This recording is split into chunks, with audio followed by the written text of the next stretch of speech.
Welcome to Wellness Rebranded. We know there is so much conflicting health and fitness advice out there. And you're tired of the wellness fads, endless diets, and impossible standards that make you feel like nothing you do is ever enough. You're ready to tune into your mind and body and feel empowered around health. We're the healing trio here to help you redesign your relationships with food, fitness, and yourself. I'm Elizabeth, registered dietitian and certified intuitive eating counselor. I'm Maria, licensed mental health therapist. And I'm Tara, personal trainer. Together, we're changing the narrative on health away from diet culture, hustle culture, and toxic positivity and towards healthful self-care. So grab your water bottle, get ready to laugh, learn, and grow. And let's start rebranding your wellness journey.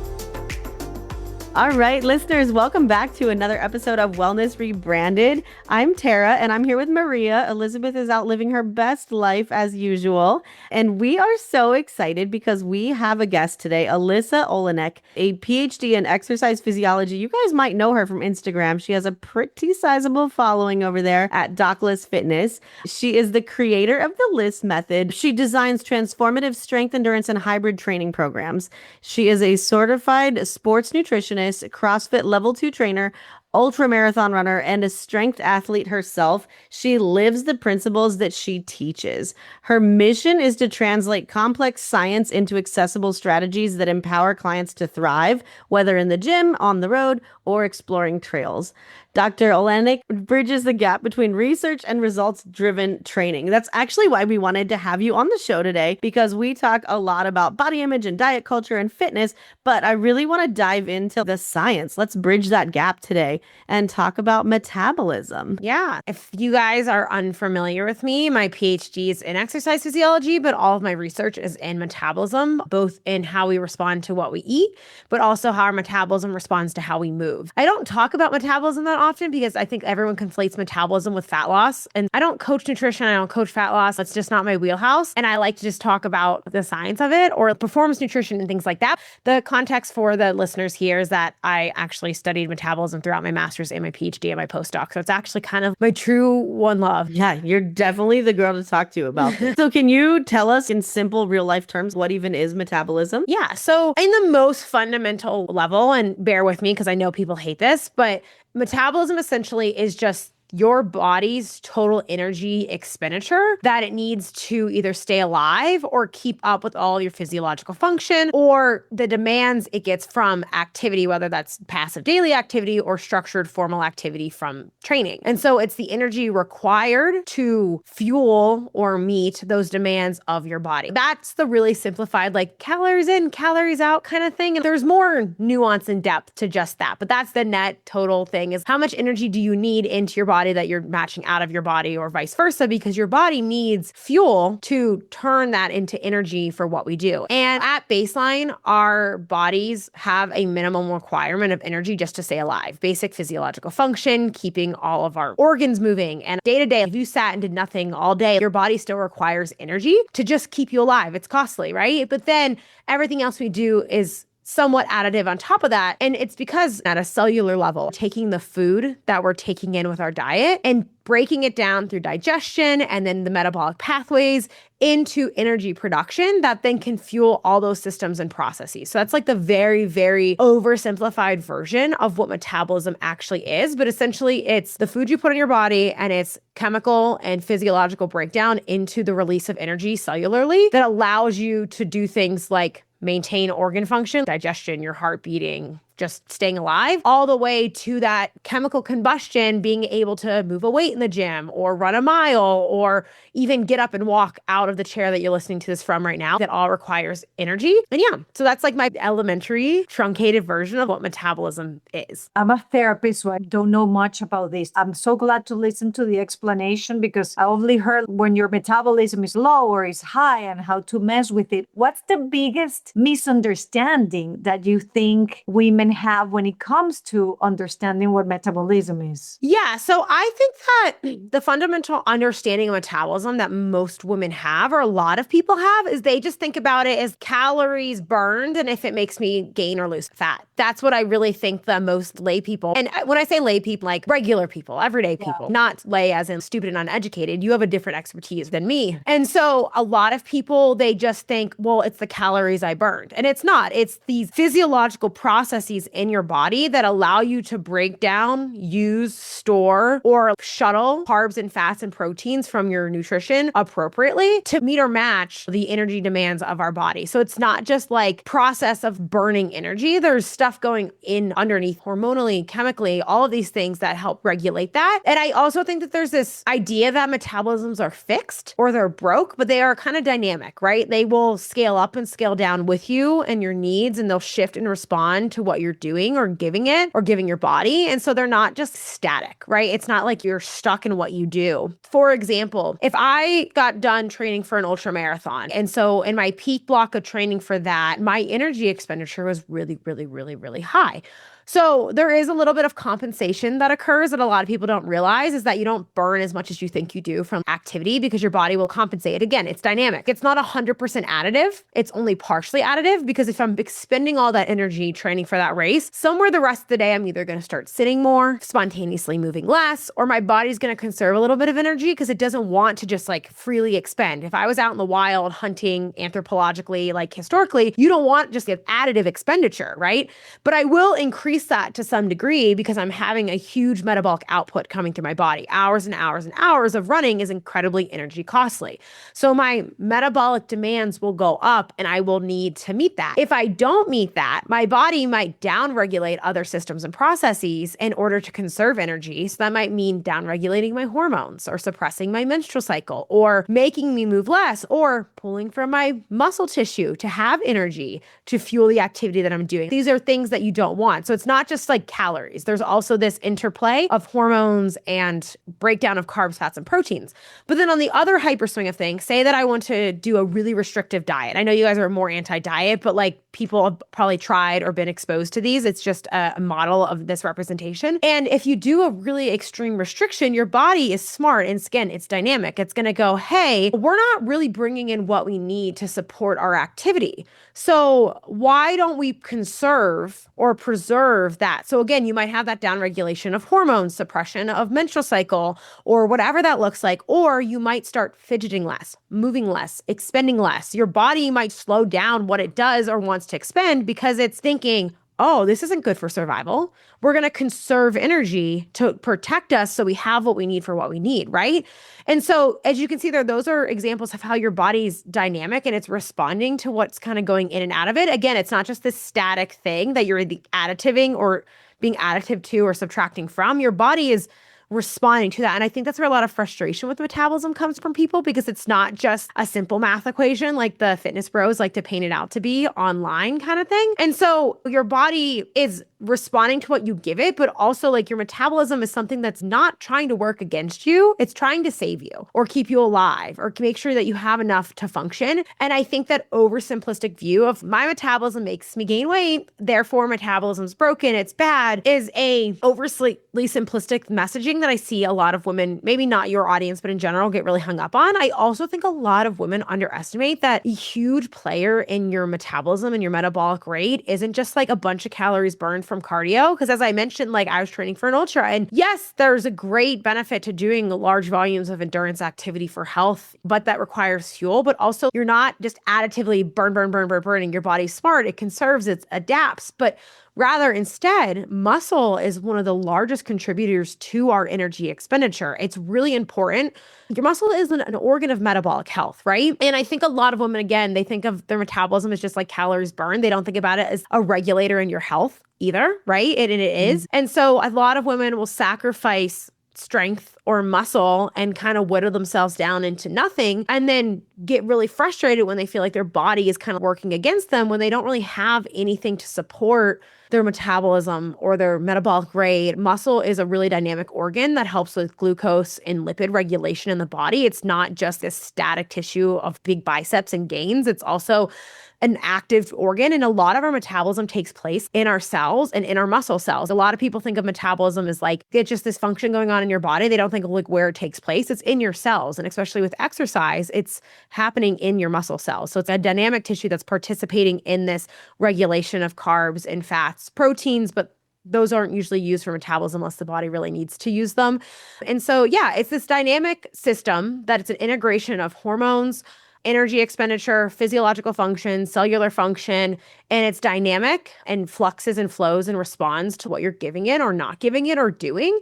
And it's not just this static thing of you have this set number of calories that you can burn for every day for the rest of your life and you're stuck there forever.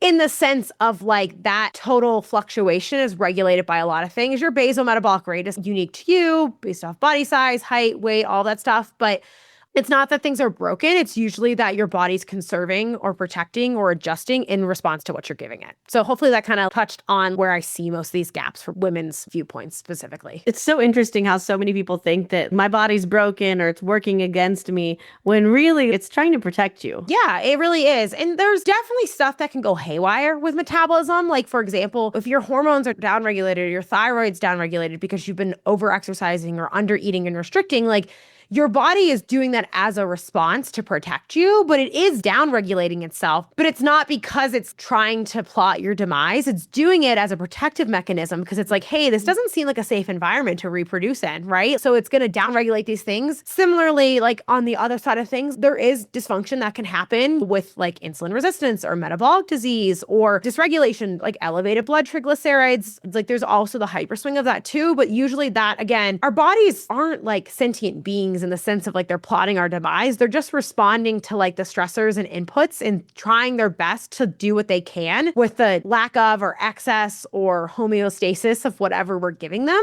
and just regulating in response to that kind of thing. And I think a lot of people conflate what their body's doing with the moral thing rather than responding to inputs, right? It's not like, hey, I'm going to get Alyssa today because she ate a bowl of cereal. And like, we're out to get her because she did that, right? It's just going to say, hey, I have a bunch of carbohydrate, some protein coming into my system. Where do we put this? What do we do with it? But I exercised this morning. I'm going to exercise again this afternoon. I'm going to be a little more sensitive. I'm going to uptake that into my cells. My body's going to go, oh, okay, like this is a little easier for us. So it's always just responding to those stressors and inputs, right? Yeah. You know what I'm thinking as I hear you talk? I think, first of all, how grateful I am for my body that is doing all this stuff while, because of my misinformation, I'm making it harder to my body. Like, how come we're with our bodies 24/7 for as many years as we live, and we really don't learn how to help your body do what they're supposed to do and be in balance between what I do and what my body is expected to do? It's like, I feel sorry for myself of all the stuff that I've done, and my poor body's like, girl, I'll get you out of all this trouble you put yourself into. Yeah. And that's why I find a lot of time women, when they like take their foot off that gas pedal of like, go, go, go, expend, restrict, they actually end up finding that like they were just kind of at war with their bodies the entire time. And the reason their body felt broken or wasn't doing what they wanted it to do is because they were fighting against it. Like they weren't getting their body the chance to function in like a healthy, flourishing way. They were just restricting what it needed to function or oscillating between restriction and excess, whether that's with food or exercise or nutrition or just in general. I think we don't understand our bodies. We don't take care of them. Then we get frustrated when they don't work against us. But then you zoom out and you're like, I'm sleeping 5 hours a night. I'm having a whiff of air and a coffee for breakfast and a leaf of lettuce for lunch. And then I'm like going crazy at dinner because I'm so hungry. And then I'm beating myself up for it. I think that there's a lot of this roller coaster of things versus if you just took yourself as like, I'm on my body's side. We're on the same team. I'm going to take care of her. I think that's the view I have, which is probably a healthier view than a lot of women who are, I'm not on my body's side. I hate my body. We're at war with each other. I'm against her. Right? But there's definitely been times I've been happier versus less happy with what my body's doing and functioning. I went through a period of a ton of stress at the end of my PhD and I felt very foreign in my body. I was dealing with some health issues and repercussions associated with that. So I definitely right now feel a lot better than I do, right? I'm not stressed out the wazoo and losing my hair and inflamed and having like all these issues internally. But to get out of that state, I had to choose to be on my body's side. I couldn't hate her into health. I had to take care of her back to a healthy state and being on her side kind of thing. Thinking about launching a podcast or taking yours to the next level? Juliana Barbati and her team are the experts you need. They take care of everything from episode funnel design to production and marketing, so you can focus on creating content that connects. Check out julianabarbati.com and mention that we sent you.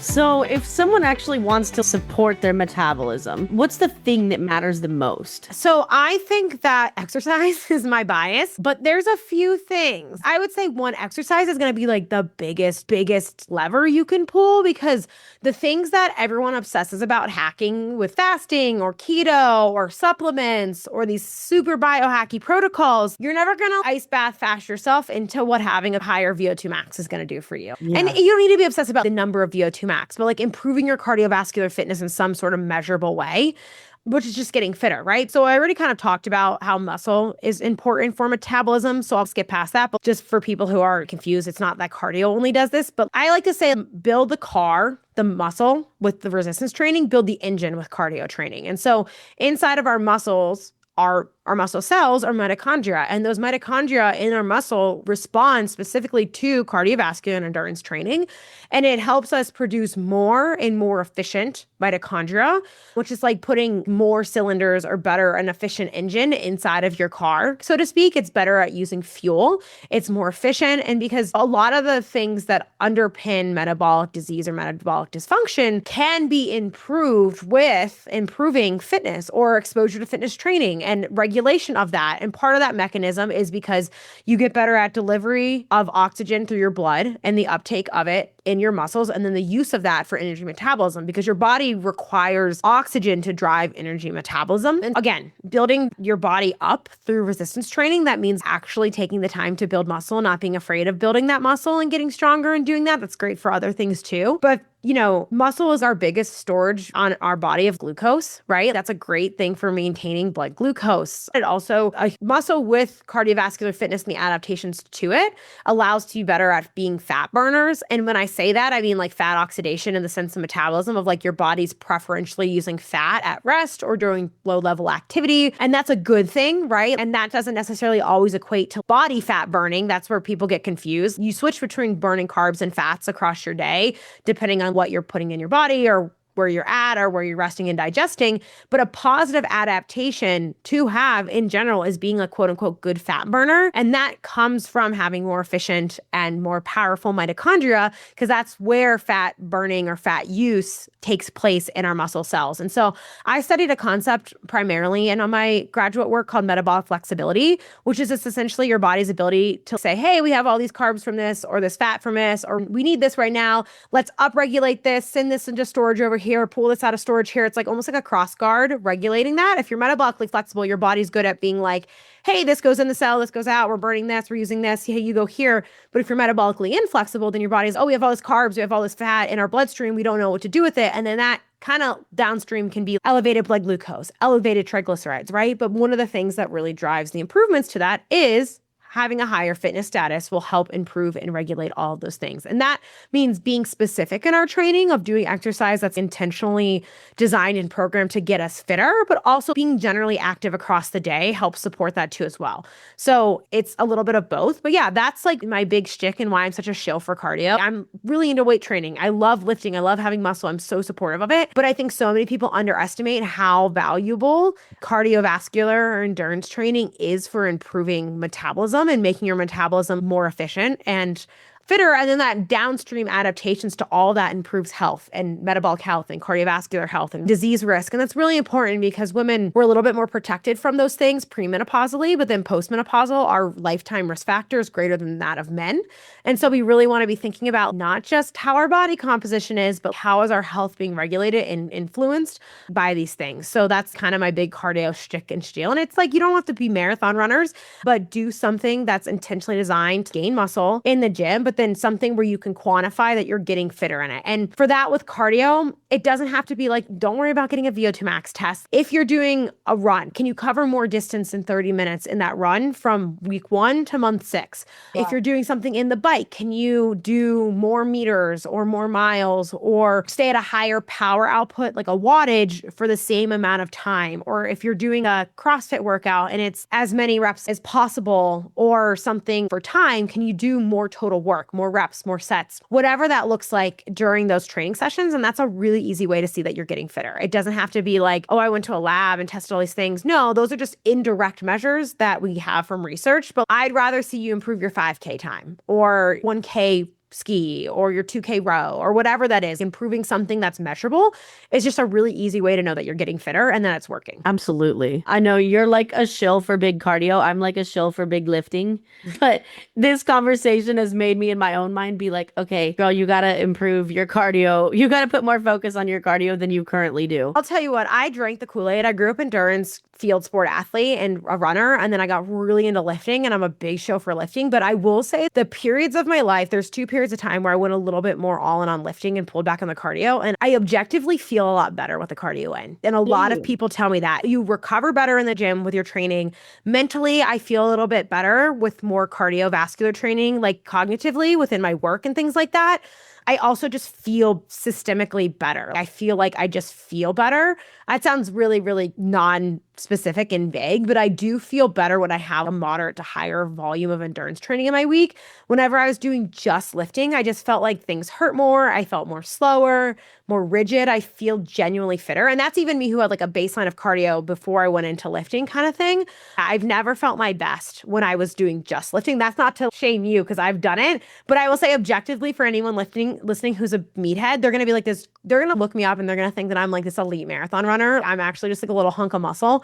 And I really got into Olympic weightlifting and powerlifting. Like I drank that Kool-Aid, but I can tell you right now, that's why I'm such a proponent of concurrent or hybrid training. And that's what we do with our clients, because you don't have to do what I do. You don't have to train for ultramarathons, but if you meet the exercise guidelines for cardiovascular activity, you drastically reduce your disease and death risk. That sounds really morbid, but like statistically, that's how it's described in the science. In the literature. Totally super meaningfully. So if you can even get to a really great place for most people to be, going beyond it has added benefits, but I think you'll just feel better, right? People are like, you're also spending more time maybe outside. I encourage people to do that because then you're getting the added benefits of nature, clearing your head, that kind of stuff too. And I usually tell people I like having something that's a little bit more specific for improving fitness, or do one day that's a little bit higher intensity, but the rest of your week, if you don't have specific cardio goals like me with running or racing or training, can be whatever. Go on a hike with your dog on the weekend or your kids. Maybe you do a fitness class once a week with people. So it's social and it's fun. And then maybe one day a week is like your more structured high intensity intervals or something a little bit moderately harder or more like true cardio. But if you're not trying to be specific with your outcome, you're just trying to do it to support health and fitness, you can make that be variable. It can change week to week. You can make it fun. You can make it social. It doesn't have to be as dogmatic, especially, you know, a lot of women have a really hard time with like how lifting is repetitive and structured, and they don't like that because they don't want to have to do the same thing week after week. We know that matters for adaptations, right? But yes, that also matters if you had specific cardio goals. If you want to train for a half marathon, I'm going to be like, yeah, you're going to have to run multiple days a week and have it be structured. But if you don't have those goals, you can make it a little bit more variable, a little bit more fun, a little bit more interesting, and still improve your health by doing it. Absolutely. I wish Elizabeth was here because this is her wheelhouse. She's a dietitian, but she loves hiking. That's like her passion. She is always trying to convince Maria to go hiking with her. Maria is not a fan of the outdoors. But Alyssa, when you talk, for those of us that don't know about this, hybrid training is the mix of endurance and resistance. Is that what it means? Yeah, so I say hybrid training because it's just really trendy right now. Hybrid training more so in its traditional, like in the most literal sense, is you're trying to be good at both of those things. But I say it because people, they're like, yeah, I want to hybrid train. I want to do both kind of thing. Theoretically, it's called concurrent training, or what I like to call good exercise training programs. Every single exercise program should have cardiovascular training and resistance training in it. But yeah, right now the trendy term is hybrid. But I like to give the disclaimer that you don't have to become this super intense CrossFit athlete, hybrid athlete, high rocks racer type person doing powerlifting and running ultras, because that's what a lot of people see. And that is the more extreme true end of it. But we have clients in my programs, I call it hybrid on your terms, because we have clients who all of their training programs combinations look different, and how they set up their weeks look different, and the amount of lifting versus cardio they do looks different, but they're both doing it. And so, yeah, so it's hybrid training or concurrent training or combined training. And it's just essentially having both some sort of structured strength training and structured cardiovascular or endurance training in the same program. And the amount of each can change across time, right? I'm going to be lifting a little bit more now than I was when I was training for my 100K, but I was still lifting when I was doing that, versus right now my cardio volume's lower, but I'm still doing that kind of thing. It doesn't have to be super rigid and there's not one perfect way to do it. I like to hit that home because I think often women will be like, okay, I need the perfect, most optimal plan. And it can really also factor in you and what you like to do. Like, Maria, I'd love to see you go hiking, but if you hate it, we're not going to say you're going to have bad health risks because you didn't go hiking, right? Tara didn't tell you that instead of hiking, I dance, right? Yeah, exactly. My cardio is, I feel like I'm gonna just drop and die. Okay. Yeah. My heart is like, bah, bah, bah, bah, bah, bah. And I'm like, I'm too old for this, but I do it, right? And that's the way amazing, right? Yeah. Exactly. Yes. So I have one more question for me that is actually divided into two. One is, I think it is obvious for me that you love what you do. If you were going to die tomorrow, let's say, what is your legacy? What brought you to this profession? Like, what is the message you want to leave? Yeah. And number two, was there a moment in your own journey where your relationship with fitness or your body had to be rebranded? And you mentioned a little bit, maybe at the end of your PhD, you noticed that you had to make some changes, but was there a time for you that you thought, okay, I need to do something differently? And if so, what was that? Yeah. So I think one, I have this thing called the fitness to say yes. That's kind of my tagline. And it's essentially training hard and working out hard and taking your fitness seriously. So you don't have to ever say no to living your life. And I know we joked about the hiking thing. For me and a lot of my clients, it's that. But we do this challenge every summer called the Full Sin Summer Challenge. And it's all about saying yes to playing with your kids or doing the adventure or feeling bad on the hike because you weren't prepared for it, or go just say yes and have fun and do that race with your friends or whatever it is, right? Kind of thing. Like, you have the fitness to say yes. So you don't ever have to say no to living your life, because I think a lot of people think of fitness as just a tool to change their body or manipulate their body or punish their body, rather than a tool. Building fitness gives you the freedom to do so much. I love that. Fitness buys you freedom. And I think a lot of people don't see that until they're really detrained or they get older, because it's really easy to take advantage of when you have that. But for me, like, that is probably my life's mission. Is my cliche story is I was 13 running on the back roads of my hometown, and I thought, oh my God, this is magical. I want to share this with everyone. I want to learn as much as I can and share this with everyone. But I never wanted to share it in a way where I love performance goals and I love training and I love exercise. But really, I was like, I feel like this adds to my life. It adds enjoyment. It adds something to it. I get to feel very powerful and capable and human, but also gives me the fitness to do so many things. And I've always really wanted to share that magic with people of what exercise can be for you and how it can support you, but also make you feel incredibly alive too. Not just this like punishment type cycle thing that people fall into. So yeah, my whole life's mission has been to like really spread that, or Trojan horse that into people, I can say. And then I would say from a fitness perspective, yeah, the end of my PhD was really rough because I was also coming off an injury. I lost a lot of fitness and I had a really hard time finishing a PhD and growing business at the same time. So my health was really poor then in general, but that, and then the time period where I went really too far in to powerlifting, I would say that was a little bit more of my wake-up call. Essentially, like, I grew up an athlete. I got really into power and strength training, into my late PhD, into my early master's. And I just remember I went on this hike in Colorado out in Rocky Mountain National Park that June with my best friend. We travel every year together. We've taken a trip since we graduated college. It's like a little pack. And I was winded and I felt really bad and I just felt horrible. And I remember in that moment saying to myself, and that kind of foreplays into my fitness to say yes thing, is I never wanted to feel that way again. I never wanted to be out doing something like that and feel so bad and so terrible. And essentially I went back and I said, okay, never again. And that's kind of where my concurrent hybrid cross training stuff started. I went back and I started running more again. I had always run, but I had stopped. And I remember I could barely do, and this is relative to me, I was trying to run 2 miles and I felt super winded. And I had grown up running way more than that. I was an athlete. That's what I did. And I just remember feeling really bad. And I was like, I don't want to feel this way in my body. I want fitness to be able to do the things that I want to do. And then I went backpacking 6 months later in Zion and felt a lot stronger and a lot better. And that really changed my entire outlook on fitness. I was like, I don't want to just be trapped in the 4 walls of the gym, building all this strength to do nothing with it beyond that. Like, I want to have my fitness allow me to do things in what I'm doing. So that was a really big catapult for me in the way I view things. Post PhD was a little bit just survival mode. I was still doing a lot of cardio and a lot of lifting, but not as much running. But I was just surviving at that point in time. Coming back from that was more about just taking care of myself and recovering from burnout. but I had similar parallels of feeling really low in my fitness. But at that point, I was like, you either quit or you take the time and patiently rebuild it back. And so I think that there was a lot of valuable lessons learned in that. And I kind of had to start over and make the choice to start over. And it's really humbling and hard to have low fitness status and claw yourself out of that. And I think a lot of people relate to that, but it did get better and it does get better and it does come back, or it does come and build eventually, right? So I got humbled, right? I got set back by years, but I made the choice to build back from that because I knew where my values lied and what that allowed me personally to do with what I want to do in my life. And again, for those listening, that doesn't have to be an ultramarathon, right? That doesn't have to be anything crazy or extreme. You get to set and decide what that means and looks like to you. And I like calling that your baseline fitness. What's the baseline fitness you need to do the things that you want to do in your life? For some of our clients, it's just being able to run 30 minutes whenever they want to and keep up with their kids. Some, that's the baseline of always being able to run a half marathon and deadlift 200 pounds. And for some of them, it's doing what I do, right? That's very self-defined. But yeah, that would be my big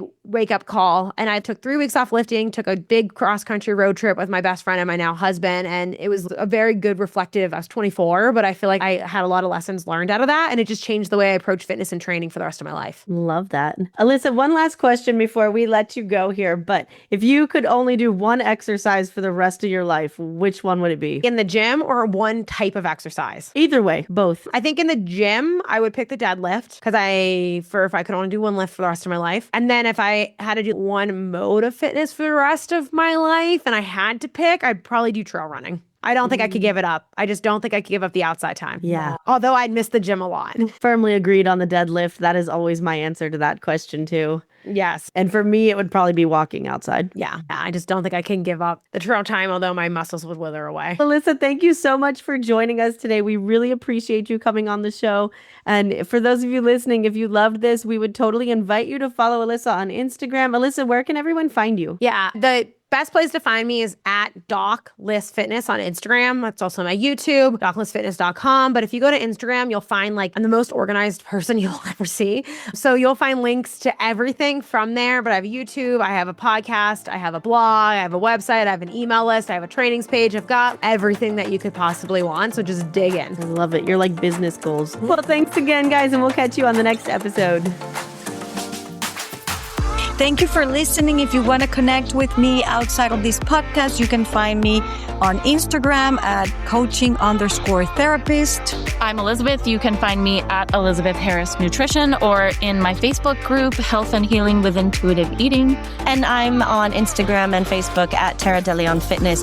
Guys, if you loved this episode or any of our other episodes, we would love it if you would leave us a review on Apple Podcast. It really, really helps us get the non-diet word out to the rest of the world. So please leave us a review. Yes, thank you.